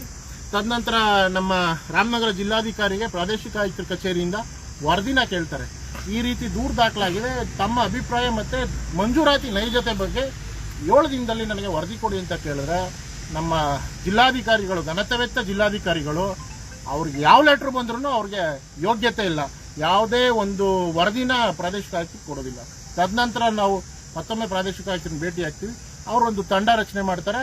ಆ ಪ್ರಾದೇಶಿಕ ಆಯುಕ್ತರ ಕಚೇರಿಯಲ್ಲಿ ಇರ್ತಕ್ಕಂಥ ಕೆಲವಾರು ನಿಷ್ಠಾವಂತ ಅಧಿಕಾರಿಗಳು ಅಲ್ಲಿ ಒಂದು ತಹಶೀಲ್ದಾರ್ ನೇತೃತ್ವ ಶೀತಲ್ ಅಂತ ಹೇಳಿ ಈ ತನಿಖೆಯಲ್ಲಿ ಮಹತ್ತರ ಪಾತ್ರ ವಹಿಸ್ತಾರೆ. ದಕ್ಷ ತಹಶೀಲ್ದಾರ್ ಅವ್ರನ್ನ ಈ ತನಿಖೆಗೆ ನಿಯೋಜನೆ ಮಾಡ್ತಾರೆ. ಅವರು ಸ್ಥಳಕ್ಕೆ ಆಗಮಿಸಿ ಜಾಗ ನೋಡ್ತಾರೆ, ಮತ್ತೆ ತಾಲೂಕು ಕಚೇರಿಗೆ ಭೇಟಿ ನೀಡಿ ಏನು ಕಡತ ಇದೆ ತಮ್ಮ ವಶಕ್ಕೆ ತಗೊಳ್ತಾರೆ. ವಶಕ್ಕೆ ತಗೊಂಡು ಪರಿಶೀಲನೆ ಮಾಡಿದಂಥ ಸಂದರ್ಭದಲ್ಲಿ ಮೊದಲನೇದಾಗಿ ದಾಖಲಾತಿಗಳು ಸೃಷ್ಟಿಯಾಗಿರೋದು ಮೇಲ್ನೋಟು ಕಂಡು ಬರ್ತದೆ. ಫೇಕ್ ಕ್ರಿಯೇಟೆಡ್ ಸೃಷ್ಟಿಸಲ್ಪಟ್ಟ 69 ಪತ್ರಗಳೆಲ್ಲ ಅದು ಅವ್ರು ಉಪಯೋಗಿಸಿರ್ತಕ್ಕಂಥ ನಾವು FSL ವರದಿ ಈಗ ಕೆಲವೆಲ್ಲ ನಾವು ಪಾಯಿಂಟ್ಸ್ಗಳು ನೋಡಿದೀವಿ. ಅದನ್ನ ಅಲ್ಲಿ ಕ್ಲಿಯರ್ ಆಗಿ ಹೇಳ್ತಾರೆ, ಅವ್ರು ಉಪಯೋಗಿಸಿರ್ತಕ್ಕಂಥ ತಹಶೀಲ್ದಾರ್ ಸೀಲ್ಗಳು 2000ನೇ ಇಸ್ವಿಯಿಂದ ನಂತರದ ಸೀಲ್ಗಳು 1969ನೇ ಸೀಲ್ಗಳಲ್ಲ ಅನ್ನೋದನ್ನ ಸ್ಪಷ್ಟಪಡಿಸ್ತಾರೆ. ಒಂದೇ ಹರೀಶ್, ಇಲ್ಲಿ ಅವರು FSIL ರಿಪೋರ್ಟ್ ಅಂತಾರೆ, ಅಂದ್ರೆ ವಿಧಿ ವಿಜ್ಞಾನ ಪ್ರಯೋಗಾಲಯ. ಈಗ ಯಾವ್ದೋ ಒಂದು ನಾವು ಪೇಪರ್ ಕೊಟ್ಟು ಇದು ಯಾವ ವರ್ಷದಲ್ಲಾಗಿದ್ದು, ಇದರಲ್ಲಿರುವಂತಹದ್ದು ಫಾಂಟ್ ಆಗಲಿ ಸೀಲ್ ಆಗಲಿ ಇದು ಇವ್ರು ಹೇಳ್ತಿರುವಂತಹ ವರ್ಷದಲ್ಲಿ ಆಗಿರೋದ ಅಂತ ಕೊಟ್ರೆ ಅವರು ಲ್ಯಾಬ್ ಅಲ್ಲಿ ಅದನ್ನ ಪರೀಕ್ಷೆ ಮಾಡ್ತಾರೆ. ಬೇರೆ ಬೇರೆ ತರಹದ ತಂತ್ರಜ್ಞಾನವನ್ನ ಬಳಸಿ ಕಾಗದ ಎಷ್ಟು ದಿವಸಗಳ ಹಿಂದಿಂದು ಅದರಲ್ಲಿರುವಂತಹ ಫಾಂಟು ಆವತ್ತಿನ ಸಂದರ್ಭದಲ್ಲಿ ಅಂದ್ರೆ ಅದ್ರ ಲಿಪಿ ಏನಿದೆ ಆವತ್ತಿನ ಕಾಲಕ್ಕೆ ಅದು ಚಲಾವಣೆಯಲ್ಲಿತ್ತ, ಮತ್ತೆ ಅದಕ್ಕೆ ಬಳಸಿರುವಂತಹ ಸೀಲ್ ಇರ್ಬೋದು ಇನ್ನೊಂದಿರ್ಬೋದು ಅಂತ ಇದು ಯಾವ ಕಾಲದಲ್ಲಾಗಿದ್ದು ಅಂತ ವರದಿ ಕೊಡುವಂತಹ ಒಂದು ಈಗ ಬಹಳ ಕಡೆಗಳ FSIL ಅಂತಾರೆ. ಪೋಸ್ಟ್ ಮಾರ್ಟಮ್ ಆದಾಗ ಬೇರೆ ಬೇರೆ ದಾಖಲೆಗಳು ಪರಿಶೀಲನೆ ಮಾಡುವಾಗ ಸರ್ಕಾರ ಹೈದರಾಬಾದ್ ಕಳಿಸುತ್ತೆ ಕೆಲವೊಂದು ವಿಚಾರಗಳಿಗೆ. ಅದೇ ತರೀಕೆ ಬೆಂಗಳೂರಲ್ಲಿ ಮಡಿವಾಳದಲ್ಲಿದೆ. ಸೊ FSIL ರಿಪೋರ್ಟ್ ಅಂದ್ರೆ ಯಾವುದೇ ಒಂದು ದಾಖಲೆ ಆಗಲಿ ಯಾವುದೇ ಒಂದು ಸಾಕ್ಷ್ಯದಾಗ್ಲಿ ಅದರ ನೈಜತೆಯನ್ನ ಪರಿಶೀಲಿಸಿ ಇದು ನೈಜವೋ ಹೌದು ಅಲ್ಲವೋ ಇದು ಯಾವ ವರ್ಷದಲ್ಲಿ ಆಗಿರೋದು ಅನ್ನೋದನ್ನ ಸಹ ಹೇಳುವಂತಹ ಒಂದು ಸರ್ಕಾರದ ಪ್ರಮಾಣೀಕೃತ ಮಾಡುವಂತಹ ಒಂದು ಸರ್ಕಾರಿ ಪ್ರಯೋಗಾಲಯ. ಆ ಪ್ರಯೋಗಾಲಯದಲ್ಲಿ ಹರೀಶ್ ಅವರು ಹೇಳಿದಂಗೆ ಇದು ಇತ್ತೀಚೆಗೆ ಸೃಷ್ಟಿಯಾಗಿರುವಂತಹದ್ದು. ಇದು 1969ರಲ್ಲಿ ಮಂಜೂರು ಆಗಿರುವಂತಹ ದಾಖಲೆ ಪತ್ರ ಅಲ್ಲ. ಮತ್ತು ಈ ಪತ್ರ ಪೇಪರ್ ಸೇರಿದಂತೆ ಅದರಲ್ಲಿ ಹಾಕಿರೋ ಸೀಲುಗಳು ಸಹ ಆವತ್ತಿನ ಕಾಲದಲ್ಲಿ ಚಲಾವಣೆಯಲ್ಲಿ ಅಥವಾ ಅಸ್ತಿತ್ವದಲ್ಲಿ ಇರಲಿಲ್ಲ ಅಂತ ಹೇಳ್ತಾರೆ. ಮುಂದುವರಿಸಿ. ತದನಂತರ ಪ್ರಾಥಮಿಕ ವರದಿನ ಏನು ಫೊರೆನ್ಸಿಕ್ಸ್ ಲ್ಯಾಬ್ ಇಂದ ಪಡೆದುಕೊಂಡಂತ ಪ್ರಾದೇಶಿಕ ಆಯುಕ್ತರು ಕೂಡಲೇ ಡಿಸೆಂಬರ್ ತಿಂಗಳಲ್ಲೇ ಡಿಸೆಂಬರ್ 1ನೇ ತಾರೀಕು ಪ್ರಧಾನ ಕಾರ್ಯದರ್ಶಿಗಳು ಕಂದಾಯ ಇಲಾಖೆ ರಾಜೇಂದ್ರ ಕುಮಾರ್ ಕಟಾರಿ ಅವರಿಗೆ ತ್ವರಿತವಾಗಿ ಒಂದು ಲೆಟರ್ನ ಬರೀತಾರೆ, ತನಿಖಾ ವರದಿನ ಬರೀತಾರೆ. ಮತ್ತೆ DCಗೆ ಪ್ರಿಕಾಷನರಿ ಆಕ್ಷನ್ಸ್ ತಗೊಳ್ಳಿಕ್ಕೆ ಇದು ಸರ್ಕಾರಿ ಲ್ಯಾಂಡ್ ಆಗಿರೋದ್ರಿಂದ ಇದನ್ನ ರಕ್ಷಣೆ ಮಾಡಬೇಕಾಗಿರ್ತಕ್ಕಂಥ ಜವಾಬ್ದಾರಿ ಇಲ್ಲಿನ ಜಿಲ್ಲಾಧಿಕಾರಿಗಳು ಮತ್ತೆ ತಹಶೀಲ್ದಾರರು ಮತ್ತೆ ಉಪವಿಭಾಗಾಧಿಕಾರಿ ಆಗಿರ್ತದೆ. ಜಿಲ್ಲಾಧಿಕಾರಿಗಳಿಗೆ ತ್ವರಿತವಾಗಿ ಒಂದು ಲೆಟರ್ ಬರೀತಾರೆ. ಮತ್ತೆ ನಾವು ಲೆಟರ್ ಬರೆದಾದ್ಮೇಲೆ ಇಮಿಡಿಯೇಟ್ ಅವತ್ತು ಭೇಟಿ ಮಾಡ್ತೀವಿ, ಅದನ್ನ ಸುಮೋಟೋ ಕೇಸ್ ಮಾಡಿಸ್ತೀವಿ. KLR ಆಕ್ಟ್ 136(3) ಸುಮೋಟೋ ಕೇಸ್ನ ಸ್ವಯಂ ಪ್ರೇರಿತ ದೂರು ದಾಖಲೆ ಮಾಡ್ಕೊಂಡು ನೈಜತೆನ ಪರಿಶೀಲನೆ ಮಾಡಿಕೆ ಜಿಲ್ಲಾಧಿಕಾರಿಗಳಿಗೆ ನಮ್ಮ ಕರ್ನಾಟಕ ಲ್ಯಾಂಡ್ ರೆವಿನ್ಯೂ ಆಕ್ಟ್ ಅಲ್ಲಿ ಪ್ರಾವಿಷನ್ ಇರ್ತಕ್ಕಂಥದ್ದು. ಅದು ಸುಮೋಟೋ ಮಾಡಿ ಸ್ಟೇ ಮಾಡಿಸ್ತೀವಿ, ತಾತ್ಕಾಲಿಕ ತಡೆಯಾಜ್ಞೆ ಎಂಟ್ರಿ ಮಾಡ್ತೀವಿ, ಯಾವುದೇ ವಹಿವಾಟು ನಡಿಬಾರದು ಅಂತ ಹೇಳಿ. ತದನಂತರ ಈ ಲ್ಯಾಂಡ್ನ ಕನ್ವರ್ಷನ್ ಕೂಡ ಮಾಡ್ಕೊಂಡಿರ್ತಾರೆ ಯಾರು, ರವಿ ಅನ್ನೋರು. ಆ ವಿಚಾರವಾಗಿ ಪಟ್ಟಣ ಪಂಚಾಯಿತಿಗೆ ನೀವು ಇಮಿಡಿಯೇಟ್ ತಡೆಯಾಜ್ಞೆ ನೀಡಿ ಅಂತ DC ಅವ್ರನ್ನ ರಿಕ್ವೆಸ್ಟ್ ಮಾಡಿದಾಗ ಅಲ್ಲಿಂದ ಒಂದು ತಡೆಯಾಜ್ಞೆ ಪಟ್ಟಣ ಪಂಚಾಯಿತಿಗೆ ಬರ್ತದೆ. ಇನ್ಸ್ಪೆಕ್ಟರ್ ಜನರಲ್ ಆಫ್ ರಿಜಿಸ್ಟ್ರಾರ್ IGRಗೆ ಮತ್ತೆ ಲೆಟರ್ ಬರ್ತೀವಿ RC ಆಫೀಸಿಂದ.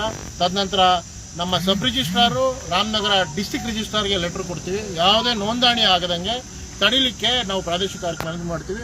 ಆ ಮನವಿಗೆ ಹೋಗ್ಬಿಟ್ಟವರು ಕಂಪ್ಲೀಟ್ ಆಗಿ ಒಂದು ಲೆಟರ್ನ ರೆಡಿ ಮಾಡಿ DC ಕಳಿಸ್ತಾರೆ. ಇಷ್ಟು ಫಾಲೋ ಅಪ್ ಮಾಡಿ ನಂತರ ನನಗೆ ರಿಪೋರ್ಟ್ ಸಬ್ಮಿಟ್ ಮಾಡಿ ಅಂತ ಹೇಳ್ತಾರೆ. ಇದನ್ನ ಯಾವುದನ್ನು ನಮ್ಮ DC ಅವರು ಮೊದಲನೇದಾಗಿ ಫಾಲೋ ಮಾಡದೇ. DC ಯಶವಂತ್ V ಗುರುಕಾರ್ ಅಂತ ಹೇಳಿ ಅವ್ರದ್ದು ಹಲವಾರು ಸಮಸ್ಯೆಗಳನ್ನ ಎದುರಿಸಿ ಇಲ್ಲಿ ಬಂದು ಜಿಲ್ಲಾಧಿಕಾರಿ ಆಗಿರ್ತಕ್ಕಂಥದ್ದು. ಎಲ್ಲೋದ್ರೂ ಇವ್ರದ್ದು ಇದೇ ಕೆಲಸ ಆಗಿರ್ತಕ್ಕಂಥದ್ದು. ತದನಂತರ ನಾವು ಪ್ರಿನ್ಸಿಪಲ್ ಸೆಕ್ರೆಟರಿ ಅವ್ರನ್ನ ಭೇಟಿ ಮಾಡ್ತೀವಿ. ತನಿಖೆ ಈ ರೀತಿ ಆಗಿದೆ, ನೀವು ಆಕ್ಷನ್ಸ್ ಮಾಡಬೇಕು ಅಂತ ಹೇಳಿ. ಸಂಪೂರ್ಣ ವಿಧಿವಿಜ್ಞಾನ ಪ್ರಯೋಗಾಲಯಕ್ಕೆ ವೇಟ್ ಮಾಡಿದಂಥ ಅಮ್ಲಾನಾದಿತ್ಯ ಬಿಸ್ವಾಸ್ ಅವರು ಸಂಪೂರ್ಣ ವಿಧಿವಿಜ್ಞಾನ ಪ್ರಯೋಗ FSL ರಿಪೋರ್ಟ್ ತೆಗೆದ ನಂತರ ಈ ವಿಚಾರದಲ್ಲಿ ಯಾರ್ಯಾರು ಇನ್ವಾಲ್ವ್ಮೆಂಟ್ ಇದ್ದಾರೆ, ನಮ್ಮ ರಾಮನಗರದಲ್ಲಿ ಉಪವಿಭಾಗಾಧಿಕಾರಿಯಿಂದ ಹಿಡಿದು ವಿಲೇಜ್ ಅಕೌಂಟೆಂಟ್ವರೆಗೂ 15 ಜನ ಅಧಿಕಾರಿಗಳ ಇನ್ವಾಲ್ವ್ಮೆಂಟ್ ಇದೆ. ಸರ್ವೆ ಇಲಾಖೆ ಮತ್ತು ರೆವಿನ್ಯೂ ಡಿಪಾರ್ಟ್ಮೆಂಟ್ ಇಷ್ಟು ಜನದ ವಿರುದ್ಧ Karnataka land revenue act 192A ಮತ್ತು BNS ಆಕ್ಟ್ಸ್ ಯಾವ್ದಾವ್ದು ಅಪ್ಲಿಕೇಬಲ್ ಬರ್ತದೆ, ಫೋರ್ಜರಿ ಡಾಕ್ಯುಮೆಂಟ್ ಕ್ರಿಯೇಟ್ ಮಾಡಿ ವ್ಯಾಲ್ಯೂಯಬಲ್ ಪ್ರಾಪರ್ಟಿನ ಪ್ರೈವೇಟ್ ಇಂಡಿವಿಜುವಲ್ಸ್ಗೆ ಟ್ರಾನ್ಸ್ಫರ್ ಮಾಡಿರೋದ್ರ ಬಗ್ಗೆ ಇಮಿಡಿಯೇಟು ಕ್ರಿಮಿನಲ್ ಮೊಕದ್ದಮೆ ಹಾಕಲಿಕ್ಕೆ ನಮಗೆ ಡೈರೆಕ್ಷನ್ಸ್ ಕೊಡಿ ಅಂತ ಪ್ರಾದೇಶಿಕ ಆಯುಕ್ತರು ಪ್ರಿನ್ಸಿಪಲ್ ಸೆಕ್ರೆಟರಿ ರೆವಿನ್ಯೂ ಡಿಪಾರ್ಟ್ಮೆಂಟ್ ಅವ್ರನ್ನ ಕೇಳ್ತಾರೆ. ಟಿಲ್ ಡೇಟ್ ಪ್ರಿನ್ಸಿಪಲ್ ಸೆಕ್ರೆಟರಿ ಅವರು ಅನುಮತಿ ಕೊಡೋದಿಲ್ಲ. ಅವರು ಈ ವಿಚಾರ ಉನ್ನತ ಮಟ್ಟದಲ್ಲಿರೋದ್ರಿಂದ ನಾವು ಸಚಿವಾಲಯಕ್ಕೆ ಕಳಿಸ್ತೀವಿ, ಸೆಕ್ರೆಟರಿ ಅಂತ ಕಳಿಸ್ತೀವಿ ಅಂತ ಹೇಳಿ ಕೃಷ್ಣ ಬೈರೇಗೌಡ ಅವರ ಆಫೀಸ್ಗೆ ಸೆಕ್ರೆಟರಿ ಅಂತ ಫೈಲ್ನ ರವಾನೆ ಮಾಡಿ ಕೈ ತೊಳ್ಕೊತಾರೆ. ಇಷ್ಟೆಲ್ಲ ಆದಮೇಲೂ ಕೂಡ ನಾವು ಕೃಷ್ಣ ಬೈರೇಗೌಡರನ್ನ ಮತ್ತೊಮ್ಮೆ ರೈತ ಸಂಘದಿಂದ ಭೇಟಿ ಮಾಡ್ತೀವಿ. ಭೇಟಿ ಮಾಡಿ ಈ ರೀತಿ ನೀವೇ ತನಿಖೆ ಮಾಡಿಸಿದಿರಿ, ಇದಕ್ಕೆ ಆಕ್ಷನ್ ಆಗಬೇಕು, ಇಷ್ಟು ಜನ ಅಧಿಕಾರಿಗಳು ಇನ್ವಾಲ್ವ್ಮೆಂಟ್ ಇದೆ, ಇವ್ರ ಮೇಲೆ ಇಮಿಡಿಯೇಟ್ ಡಿಸಿಪ್ಲಿನರಿ ಆಕ್ಷನ್ ಆಗಬೇಕು, ಮತ್ತು ಕ್ರಿಮಿನಲ್ ಮೊಕದ್ದಮೆ ದಾಖಲಿಗೆ ಡೈರೆಕ್ಷನ್ಸ್ ಕೇಳಿದ್ದಾರೆ ನಿಮ್ಮ ರೀಜನಲ್ ಕಮಿಷನರು. ನೀವೇ ಮಾಡಿಸಿರ್ತಕ್ಕಂಥ ತನಿಖೆ, ನೀವು ಅನುಮತಿ ಕೊಡಿ, ನಿಮ್ಮ ಈ ಆಫೀಸ್ ಲಾಗಿನ್ನಲ್ಲಿ ಪೆಂಡಿಂಗ್ ಇದೆ ಅಂತ ನಾವು ಪರಿಪರಿಯಾಗಿ ಕೇಳಿದ್ರು ಕೂಡ ಯಾವುದೋ ತಾಲೂಕು ಕಚೇರಿಗಳು ಹೋಗಿ ಕೇವಲ ನಮಗೆ ನಂಬಿಕೆ ಇಟ್ಕೊಂಡಿರ್ತಕ್ಕಂಥದ್ದು. ಮುಂದಿನ ದಿನಗಳಲ್ಲಿ ನ್ಯಾಯಾಲಯದ ಹೋರಾಟದ ಮುಖಾಂತರ ಏನು ಇದರಲ್ಲಿ ಇನ್ವಾಲ್ವ್ಮೆಂಟ್ ಇದ್ದಾರೆ, ತಪ್ಪಿತಸ್ಥರಿದ್ದಾರೆ, ಅವ್ರಿಗೆ ಶಿಕ್ಷೆ ಕೊಡೋ ಕೆಲಸನ ನಮ್ಮ ಹಿರಿಯ ಹೋರಾಟಗಾರರಾಗಿರ್ತಕ್ಕಂಥ ರವಿಕೃಷ್ಣ ರೆಡ್ಡಿ ಅವರು ಇರ್ಬೋದು, ರೈತ ಸಂಘದ ಮುಖಂಡರುಗಳಿರ್ಬೋದು, ಎಲ್ಲರ ನೇತೃತ್ವದಲ್ಲಿ ನಾವು ಹೋರಾಟ ಮಾಡಿ ನಾವು ಮುಂದಿನ ದಿನಗಳಲ್ಲಿ ತಪ್ಪಿತಸ್ಥರಿಗೆ ಶಿಕ್ಷೆ ಕೊಡಿಸೋ ಕೆಲಸವನ್ನು ಪ್ರಾಮಾಣಿಕವಾಗಿ ಮಾಡ್ತೀವಿ ಅಂತ ಈ ಸಂದರ್ಭದಲ್ಲಿ ನಾನು ಹೇಳಕ್ತೀನಿ. ಒಂದು ವೇಳೆ ಹರೀಶ್ ಗೌಡರು ಬಹಳ ವಿಸ್ತಾರವಾಗಿ ಬಹಳ ಚೆನ್ನಾಗಿ ಈ ಇಡೀ ಪ್ರಕರಣ ಏನಾಗಿದೆ ಅಂತ ಹೇಳಿದರೆ ನೋಡ್ಬೋದು ನೀವಿಲ್ಲಿ. ಇದು 2021 ಈ ಮನುಷ್ಯ ರೈಟ್ಸ್ ನ ತಗೊಳಕ್ ಪ್ರಯತ್ನ ಪಡ್ತಾನೆ. ಖಾತೆಗೆ ಅರ್ಜಿ ಕೊಡೋದು 2023ರಲ್ಲಿ. 2023ರಲ್ಲಿ. ಸೊ ಅದಾದ್ಮೇಲೆ ಅವ್ರಿಗೆ ಆ ಸಣ್ಣಪ್ಪನ ಹೆಸರಿಗೆ ಹೋಗುತ್ತೆ. ಅದಾದ್ಮೇಲೆ ಇವರು ಜಿಪಿಎ ಹೋಲ್ಡರ್ ಇದ್ರ ಮೇಲೆ ಇವರು ಈಗ ರವಿ ಹೆಸರಿಗೆ ಬರುತ್ತೆ ಖಾತೆ. ಅಂದ್ರೆ ಇದು ಡಿ.ಕೆ. ಶಿವಕುಮಾರ್ ಅಥವಾ ಡಿ.ಕೆ. ಸುರೇಶ್ ಈ ತರ ಕಡುಭ್ರಷ್ಟ ತಹಸೀಲ್ದಾರ್, ಒಬ್ಬ ತಹಸೀಲ್ದಾರರನ್ನ ಸಸ್ಪೆಂಡ್ ಮಾಡುವ ಯೋಗ್ಯತೆ ಈ ಕೃಷ್ಣ ಬೈರೇಗೌಡ ರಾಜ್ಯದ ಕಂದಾಯ ಸಚಿವರಿಗಿಲ್ಲ.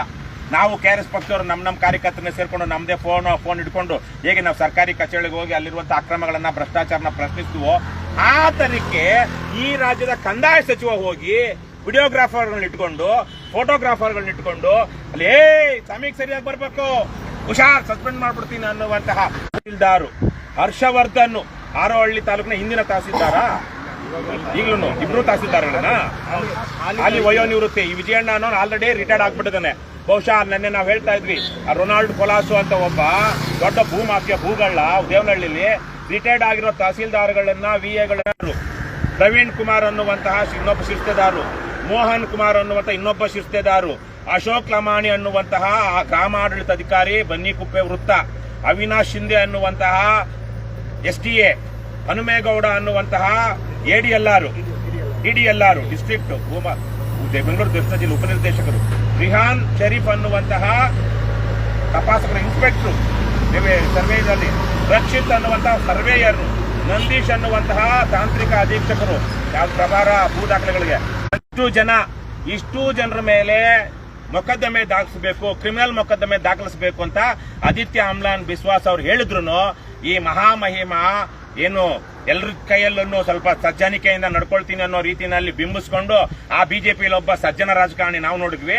ಅದೇ ತರಕ್ಕೆ ಕಾಂಗ್ರೆಸ್ನ ಈ ಸಜ್ಜನ ರಾಜಕಾರಣಿ ಕೃಷ್ಣ ಬೈರೇಗೌಡರು ಇಲ್ಲಿ ತನಕ ಈ ಭ್ರಷ್ಟಾಚಾರ ಮಾಡಿರುವಂತಹ ಯಾವನ್ಯಾವನೋ ಪ್ರಭಾವಿ ಹೇಳಿದ ಅಂತೇಳಿ ಕಾನೂನು ಉಲ್ಲಂಘನೆ ಮಾಡಿರುವಂತಹ ಈ ಅಧಿಕಾರಿಗಳ ಮೇಲೆ ಶಿಸ್ತು ಕ್ರಮಕ್ಕೆ ಮುಂದಾಗಿಲ್ಲ.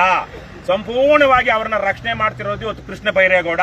ಯಾರ ಕಾರಣಕ್ಕಾಗಿ ರಕ್ಷಣೆ ಮಾಡ್ತಾ ಇದ್ದಾರೆ, ನೇರವಾಗಿ ನಾವು ಹೇಳ್ಬೇಕಾದ್ರೆ ನಮ್ಗೆ ಮೇಲ್ನೋಟ ಅಂತರವಾಗಿ ಇವ್ರು ಮಾಡಿರುವಂತಹ ಹೋರಾಟಗಳು, ಮತ್ತೆ ಅವರು ಒಂದಷ್ಟು RTI ದಾಖಲೆಗಳನ್ನ ತೆಗೆದು ದಾಖಲೆಗಳ ಸಮೇತ ಇವೆಲ್ಲವೂ ಫೈಲಲ್ಲಿ ಬಂದಿರುವಂತಹ ಒಂದು ವರದಿ. ಈ ದಾಖಲೆಗಳ ಸಮೇತವಾಗಿ the-file.in ಅಲ್ಲಿ ನಿರಂತರವಾಗಿ ತನಿಖಾ ವರದಿಗಳು ಪ್ರಕಟವಾದ ಕಾರಣಕ್ಕಾಗಿ ಒಂದು ಸರ್ಕಾರದ ಮೇಲೇನು ಒಂದಷ್ಟು ಪರೋಕ್ಷವಾದಂತಹ ಒತ್ತಡ ಬಿತ್ತು. ಹಾಗಾಗಿ ಇವತ್ತು ಏನು ಅದು ಯಾವುದೇ ಬೇರೆ ಇವರೆಲ್ಲ ಹೇಗಿರ್ತಾರೆ ಅಂದ್ರೆ ಖದೀಮರು, ಬೇರೆ ಯಾವುದೇ ಮುಖ್ಯವಾಹಿನಿ ಬದ್ಧತೆ ಇಲ್ಲ, ಕಾಳಜಿ ಇಲ್ಲ. ನಾವು ಪ್ರಜಾಪ್ರಭುತ್ವದ 4ನೇ ಆಧಾರ ಸ್ತಂಭ ಅಂತ ಪುಂಗಿ ಊದ್ತಾರೆ. ಇವ್ರ ಮಾಧ್ಯಮದವರು ಪ್ರಜಾಪ್ರಭುತ್ವದ 4ನೇ ಅಂಗ ಅಲ್ಲವೇ ಅಲ್ಲ, ಇರೋದು 3 ಅಂಗ ಪ್ರಜಾಪ್ರಭುತ್ವದಲ್ಲಿ, ಒಂದು ಕಾರ್ಯಾಂಗ, ಒಂದು ನ್ಯಾಯಾಂಗ, ಒಂದು ಶಾಸಕಾಂಗ ಅಂತ ಎಲ್ಲ ಪೂರ್ವಿಕರು ಸರ್ಕಾರದ ಲೋಪದೋಷಗಳನ್ನ ಜನರ ಗಮನಕ್ಕೆ ತಂದು ಪ್ರಜಾಪ್ರಭುತ್ವವನ್ನ ಬಲಗೊಳಿಸ್ತಾ ಇದ್ರು. ಇವತ್ತಿರುವಂತಹ ಮಾಧ್ಯಮಗಳು ಇಡೀ ರಾಮನಗರ ಜಿಲ್ಲೆಯ ಯಾವ ಲೋಕಲ್ ಪ್ರತಿನಿಧಿ ವರದಿಗಾರ ಇದನ್ನ ವರದಿ ಮಾಡಿಲ್ಲ ಅಂದ್ರೆ ಅವರಿಗೆ ನಾಚಿಕೆ ಆಗಬೇಕು. ಅದು ಯಾವುದೇ ಪೇಪರ್ ಇರಲಿ, ಅವನು ಯಾವುದೇ ಜಿಲ್ಲಾ ವರದಿಗಾರ ಇರಲಿ, ಯಾವುದೇ ಸ್ಟ್ರಿಂಜರ್ ಇರಲಿ, ಇಂತಹ ಒಂದು ಗಂಭೀರ ಬಲ ಮಾಡಿದಾರಾ? ವೆರಿ ಗುಡ್ ಎರಡು ಮಾಡಿದಾರಾ? ಅವರಿಗೆ ಇಲ್ಲಿ ಹಾರೋಹಳ್ಳಿ ಭಾಗದ 2 ಪತ್ರಿಕೆಗಳ ಪ್ರತಿನಿಧಿಗಳು ಮಾಡಿದಾರಂತೆ. ನಾನು ಅವರಿಗೆ ಅಭಿನಂದಿಸ್ತೀನಿ, ಶ್ಲಾಘಿಸ್ತೀನಿ. ಆದ್ರೆ ಇದು ರಾಜ್ಯ ಮಟ್ಟದ ಸುದ್ದಿ ಆಗಬೇಕಾಗಿತ್ತು. ರಾಜ್ಯ ಮಟ್ಟದ ಸುದ್ದಿ ಆಗದೇ ಇರುವಂಗೆ ಈ ಪ್ರಭಾವಿಗಳು ನಡ್ಕೊಂಡಿರ್ತಾರಂತ ನಾನು ಭಾವಿಸ್ತೀನಿ. ನಾನು ಒಂದು ಪತ್ರಿಕೆ ಮಾಡಿದ್ದವನು, ಆದ್ರೆ ನನಗೆ ತುಂಬಾ ನೋವಿದೆ. ಇವತ್ತಿನ ಮಾಧ್ಯಮ ರಂಗದ ವ್ಯವಸ್ಥೆಯನ್ನ ನೋಡಿ ಚರ್ಚೆ ಆಗಬೇಕಾಗಿತ್ತು. ಇವರಿಗೆ ಪತ್ರಿಕೆಗಳೆಲ್ಲ ಬಂದಿದ್ರೆ ಇಷ್ಟೊತ್ತಿಗೆ ಕೃಷ್ಣ ಬೈರೇಗೌಡನು ಆಕ್ಟ್ ಮಾಡ್ತಾ ಇದ್ರು. ಮುಚ್ಚಾಕಿದ್ದಾರೆ. ರಾಜ್ಯ ಮಟ್ಟದಲ್ಲಿ ಬಂದಿಲ್ಲ. ಮುಖ್ಯಮಂತ್ರಿ ಸಚಿವಾಲಯದ ಮೇಲೆ ಕಂದಾಯ ಸಚಿವರ ಮೇಲೆ ಒತ್ತಡ ಹೇರುವಂತ ನಿಮ್ಮ ಕೈಲಾದಷ್ಟು ಕೆಲಸ ಮಾಡ್ತಾ ಇದ್ದೀರಾ. ಆದರೆ ಇವತ್ತು ಪ್ರಜಾಪ್ರಭುತ್ವದ ಗಂಧಗಾಳಿ ಇಲ್ಲದ, ಬದ್ಧತೆ ಇಲ್ಲದ, ಯಾವ ವಿಚಾರವನ್ನ ನಾವು ಜನರಿಗೆ ತಲುಪಿಸಬೇಕು, ಸೆನ್ಸಿಟೈಸ್ ಮಾಡಬೇಕು ಅನ್ನುವಂತ ಪ್ರಜ್ಞೆ ಇಲ್ಲದ ಜನ ನಮ್ಮ ಪತ್ರಕರ್ತರಾಗಿದ್ದಾರೆ. ಅದಕ್ಕೆ ವಿಷಾದಿಸ್ತಾ ದಿ ಫೈಲ್ .in ಮಹಾಂತೇಶ್ ಅವರಿಗೆ ನಾನು ಮತ್ತೊಮ್ಮೆ ಅಭಿನಂದನೆಗಳನ್ನ ಸಲ್ಲಿಸ್ತಾ, ವಿಶೇಷವಾಗಿ ನಮ್ಮ ಹರೀಶ್ ಗೌಡರು ಮಾಡಿರುವಂತಹ ಹೋರಾಟ, ನಿಜಕ್ಕೂ ಅವರು ಮತ್ತು ಅವರ ಸಂಗಾತಿಗಳು ಮಾಡಿರುವಂತಹ ಹೋರಾಟ ಶ್ಲಾಘನೀಯವಾದದ್ದು.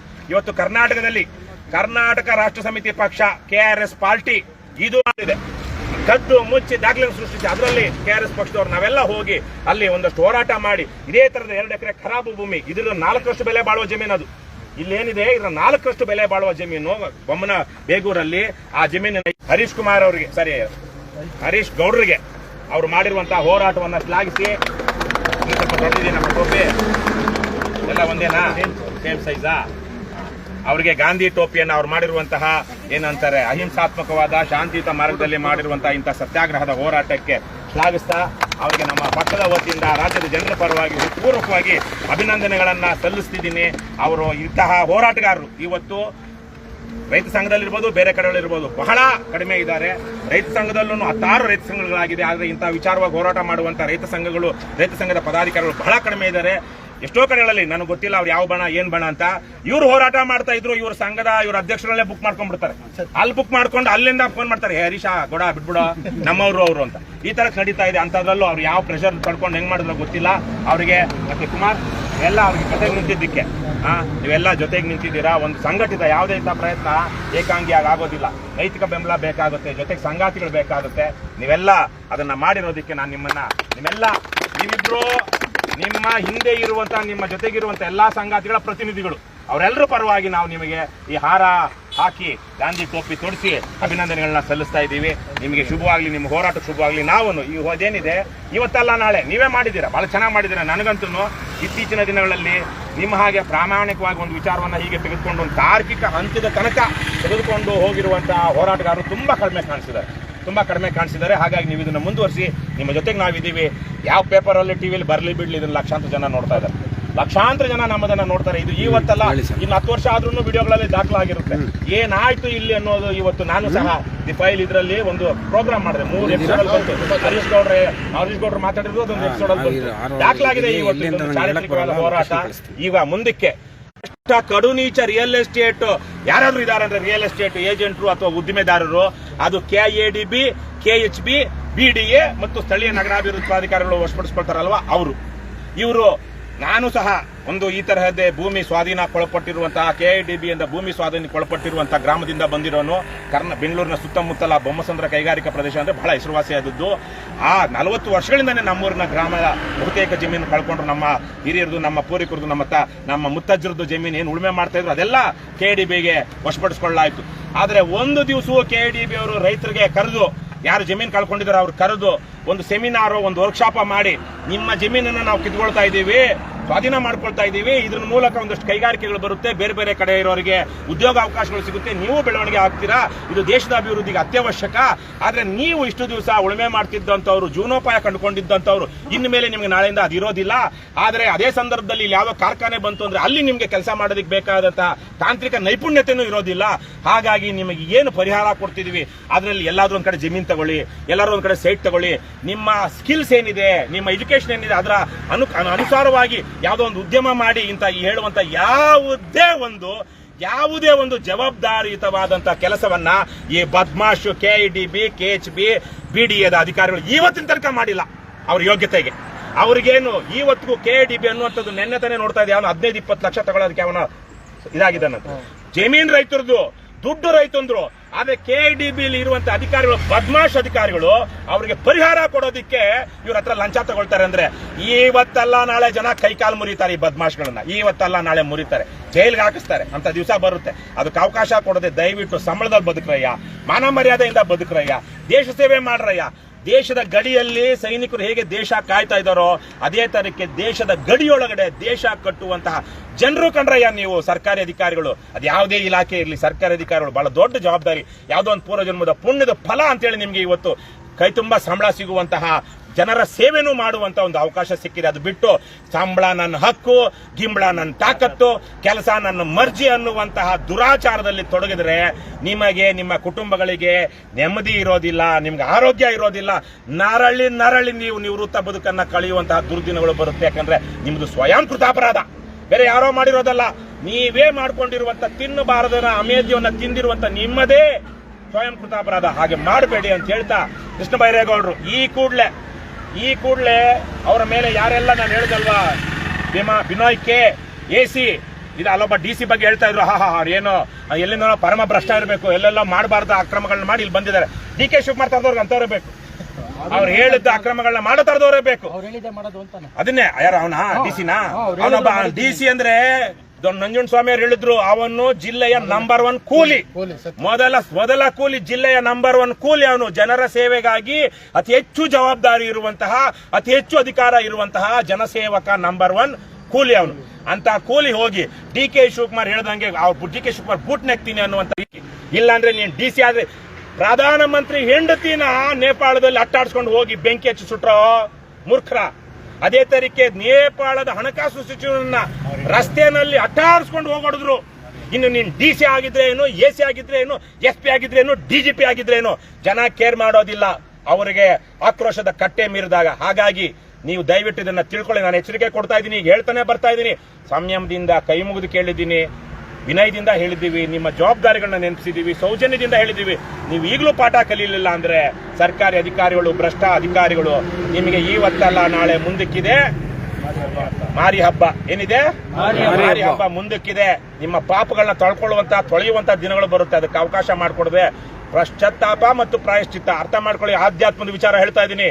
ನಾವು ಮಾಡಿದ ತಪ್ಪಿಗೆ ನಮ್ಮಲ್ಲಿ ಯಾವುದೋ ಒಂದು ಭಾವ, ಅಯ್ಯೋ ನಾನು ತಪ್ಪು ಮಾಡಿದೆ ಅನ್ನುವಂಥ ಭಾವ ಬಂದು ಅದರಿಂದ ನಾವು ತಿದ್ಕೊಳ್ಬೇಕು ಅಂತ ಮನಸ್ಸು ಬಂದ್ರೆ, ನೋವು ಅನುಭವಿಸಿದ್ರೆ ಅದು ಪಶ್ಚಾತ್ತಾಪ. ಗೊತ್ತಾಗುತ್ತೆ ಅಂದ್ರೆ ನಮ್ಮ ಪಕ್ಷದವ್ರಿಗೂ ಪಶ್ಚಾತ್ತಾಪ. ಪ್ರಾಯಶ್ಚಿತ್ತ ಅಂದ್ರೆ ಏನು? ನೆಕ್ಸ್ಟ್ ಪ್ರಾಯಶ್ಚಿತ್ತ ರಿಪೆಂಟೆನ್ಸ್. ಮಾಡಿದ ತಪ್ಪಿಗೆ ಶಿಕ್ಷೆ ಅನುಭವಿಸೋದು ಪ್ರಾಯಶ್ಚಿತ್ತ. ಒಂದು ಆ ತಪ್ಪಿಗೆ ಬರೀ ಅಯ್ಯೋ ನಾನು ತಪ್ಪು ಮಾಡ್ಬಿಟ್ಟು ಅಯ್ಯೋ ದೇವರೇ ಕ್ಷಮಿಸ್ಬಿಡಪ್ಪ ಅಂದ್ರೆ ಅದು ಸ್ವಾಮಿ ನಾನು ತಪ್ಪಾಯ್ತು ಕ್ಷಮಿಸ್ಬಿಡೋ, ಯಾವುದೋ ಏನೋ ಒಂದ್ 2-3 ಹೆಣ್ಮಕ್ಳು ಅಷ್ಟೇ ರೇಪ್ ಮಾಡಿದೀನಿ ಅಂದ್ರೆ ಅದು ಪಶ್ಚಾತ್ತಾಪ ಆಗುತ್ತಾ? ಪಶ್ಚಾತ್ತಾಪಕ್ಕೆ ಸಾಕಾಗುತ್ತಾ? ಪ್ರಾಯಶ್ಚಿತ್ತ ಅನುಭವಿಸಲೇಬೇಕು ಅಂತವ್ರು ಜೈಲ್ಗೆ ಹೋಗಲೇಬೇಕು, ಶಿಕ್ಷೆ ಅನುಭವಿಸಲೇಬೇಕು. ಹಾಗಾಗಿ ಸರ್ಕಾರಿ ಅಧಿಕಾರಿಗಳು, ಭ್ರಷ್ಟ ಅಧಿಕಾರಿಗಳು, ಜನದ್ರೋಹಿಗಳು, ಜನರ ದುಡ್ಡನ್ನ ಕೊಳ್ಳೆ ಹೊಡೆದಿರೋರು, ಈ ತರಕ್ಕೆ ಯಾರೋ ರವಿ ಅಂತವ್ರು ಬರ್ತಾರಲ್ವಾ, ಇದನ್ನ ಅವರು ಏನು 106 ಕೋಟಿ ರೂಪಾಯಿ ಆಸ್ತಿನ 20-30 ಕೋಟಿಗೋ ಮಾರ್ಕೊಳ್ತಾರೆ. ಯಾಕಂದ್ರೆ ಅದು ಈ ಲಿಟಿಗೇಷನ್ ಅಲ್ಲಿ ಬೇರೆ ಇರ್ತಾವಲ್ಲ ಯಾವತ್ತು, ಅದನ್ನ ತಗೊಂಡೋಗಿ ಮುಂದಕ್ಕೆ ಇಲ್ಲಿ MLA ನಿಲ್ತಾನೆ, ಮಿನಿಸ್ಟರ್ ಆಗ್ಬಿಡ್ತಾನೆ. ಯಾಕೆ? 20-30 ಕೋಟಿ ಎಲ್ಲಿ ಇನ್ವೆಸ್ಟ್ ಮಾಡ್ತಾನೆ? ಬಿಕಾರಿಗಳ ತರ ಹಣಕ್ಕೋ ಎಂಡಕ್ಕೋ ಬಿರಿಯಾನಿಗೋ ಓಟ್ ಹಾಕುವಂತ ಜನರಿಗೆ ಚೆಲ್ಲಿ ರಾಜಕೀಯ ಅಧಿಕಾರವನ್ನ ಪಡ್ಕೊಳ್ತಾನೆ.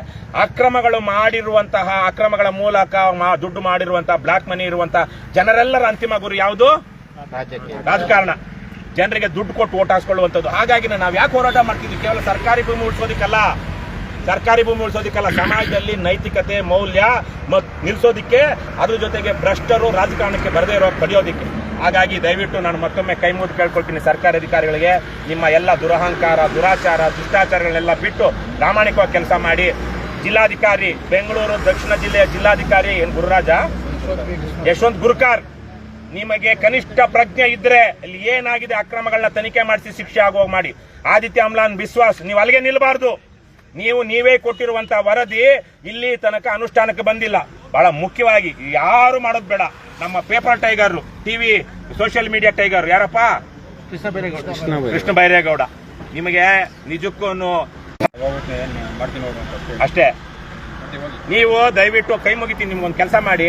ಇವತ್ತು ಹೋಗ್ಬಿಟ್ಟು DK ಶಿವಕುಮಾರ್ ಕಾಲಿಗೆ ಬಿದ್ದು ಅಪ್ಪಣೆ ತಗೊಂಡಾದ್ರೂ ಇದು ಕೆಲಸ ಮಾಡಿ. ನಿಮಗೆ ಬೆನ್ನು ಮೂಳೆ ಇಲ್ಲ, ಒಬ್ಬ ಕಂದಾಯ ಸಚಿವನಾಗಿ ಸ್ವತಂತ್ರವಾಗಿ ತೀರ್ಮಾನ ತೆಗೆದುಕೊಳ್ಳೋದಕ್ಕೆ ಯೋಗ್ಯತೆ ಇಲ್ಲ ಅಂದ್ರೆ ದಯವಿಟ್ಟು DK ಶಿವಕುಮಾರ್ ಅವ್ರನ್ನ ಭೇಟಿ ಮಾಡಿ.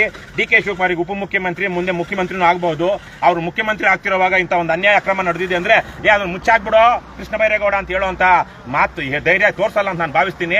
ಯಾಕೆಂದ್ರೆ ಮುಂದಕ್ಕೆ ಅವ್ರಿಗೂ ಯಾವತ್ತೋ ಬರುತ್ತೆ ಅಂತ ಅವ್ರ ಹತ್ರ ಹೋಗಿ ಅವ್ರ ಕಾಲಿಗೆ ಬಿದ್ದು ಇವತ್ತೇನೆ, ಆಮೇಲೆ ಮುಂದಿನ ಮುಖ್ಯಮಂತ್ರಿ, ಅವ್ರು ಮುಖ್ಯಮಂತ್ರಿ ಆದಾಗ ಅವರಲ್ಲೂ ನೀವು ಕಂದಾಯ ಸಚಿವರು, ಗೃಹ ಸಚಿವರು ಆಗ್ಬೇಕಲ್ಲ. ಹಾಗಾಗಿ ಇವತ್ತೇ ಹೋಗಿ ಅವ್ರ ಕಾಲದೇ ನೈವೇದ್ಯಕ್ಕೆ ಸಲ್ಲದಯ್ಯ, ಶರಣರಿಗಲ್ಲದೆ ಮಾಡುವ ಅರ್ಥ ವ್ಯರ್ಥ ಕಂಡಯ್ಯ ಕೂಡಲ ಸಂಗಮ ದೇವ ಅಂತ. ಅಂದ್ರೆ ಪಾಪಿಯ ದನ ಅವನು ಎಷ್ಟೇ ದುಡ್ಡು ಮಾಡಿರ್ಲಿ, ಅದು ಅಯ್ಯೋ ನಾನು ದುಡ್ಡು ಮಾಡಿದೆ ಅಥವಾ ಇನ್ನೋ ಅನುಭವಿಸಿದೆ ಅನ್ನೋ ತರಕ್ಕಾಗುತ್ತೆ ಹೊರತು ಅದರಿಂದ ನಿಮ್ಗೆ ಶ್ರೇಯಸ್ಸು ಸಿಗಲ್ಲ. ಹೇಗೆ ನಾಯಿ ಹಾಲು ನಾಯಿಗಲ್ಲದೆ ಬೇರೆಯವ್ರಿಗೆ ನೈವೇದ್ಯಕ್ಕೆ ಉಪಯೋಗ ಆಗಲ್ವೋ, ನಿಮ್ಮ ದುಡ್ಡು ಅಷ್ಟೇ, ಅದು ಒಳ್ಳೆ ಕೆಲಸಕ್ಕೆ ಬರೋದಿಲ್ಲ, ಸತ್ಪಾತ್ರಕ್ಕೆ ಒಳ್ಳೆ ಕೆಲಸಕ್ಕೆ ಬರೋದಿಲ್ಲ. ನೀವು ಶರಣರಿಗಲ್ಲದೆ ಒಳ್ಳೆಯವರಿಗೆ, ಒಳ್ಳೆತನಕ್ಕೆ, ಒಳ್ಳೆ ಕೆಲಸಗಳಿಗೆ ಮಾಡದೇ ಇರುವಂತ ಖರ್ಚು ಅರ್ಥ ಅಂದ್ರೆ ಹಣ ವ್ಯರ್ಥ.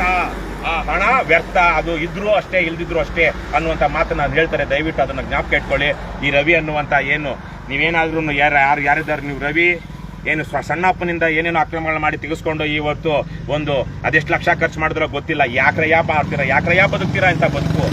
ಯಾವನಿಗೋ ಲಂಚ ಕೊಡೋದು, ಇನ್ಯಾವನಿಗೋ ದುಡ್ಡು ಕೊಡೋದು.